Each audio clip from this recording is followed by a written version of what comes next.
Today I'm going to walk you through how I warm up for back squats. Now everything might look a little different depending on the person and depending on what your needs are, but I'm going to show you what I do to get ready for squats. The first thing that I have to do is spend a little bit of time doing some mobility and foam rolling.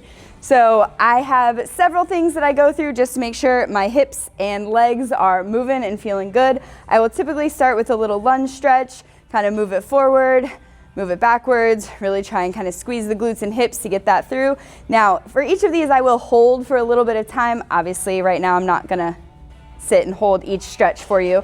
Also, a little bit of a hamstring stretch, so kind of extend that and then bring the hips forward. Definitely do this with both legs, not just one.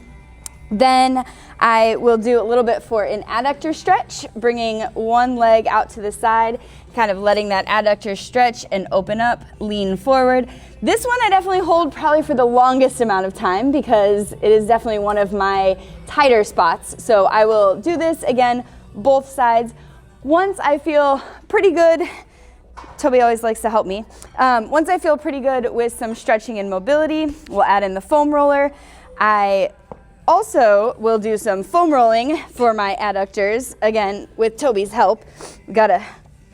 So foam rolling the adductors, kind of getting inside, trying to get that a little bit looser. I will also foam roll the quads, make sure those are ready to squat.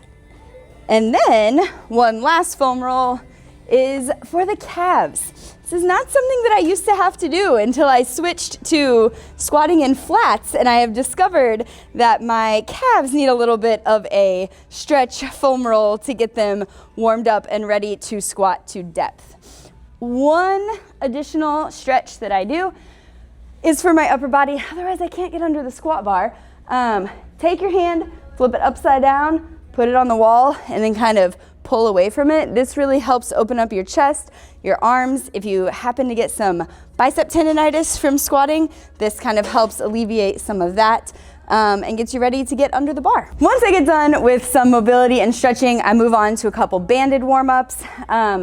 This one I like to do to help with my knee pain that I sometimes get.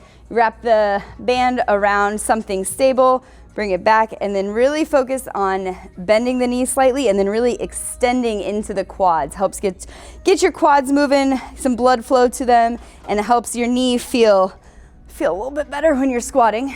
Do that again, both legs. Then I do some hip circle work to get my glutes ready to squat. So I start with some fire hydrants.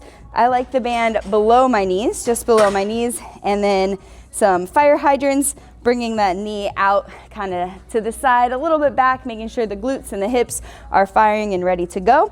Again, both sides of that. Then simply just do some squats. I like to keep the hip circle on at first, kind of push into that, just make sure everything nice, warmed up, ready to go. Usually like 2 to 3 rounds of that. Again, just depending on how I'm feeling that day. And then we move to the bar. This is my favorite part of a squat warm-up because my upper body is a little too tight usually to get into a low bar position. So I will get under the bar and then I just stand up. That's it.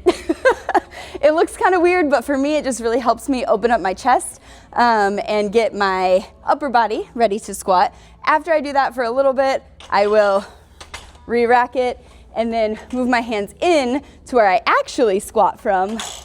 Then bring it out, stand it up, and then from here I will do a few warm-up squats, making sure everything feels good and ready to go. If at that point something still doesn't feel right, we go fix that, and then we get ready to squat.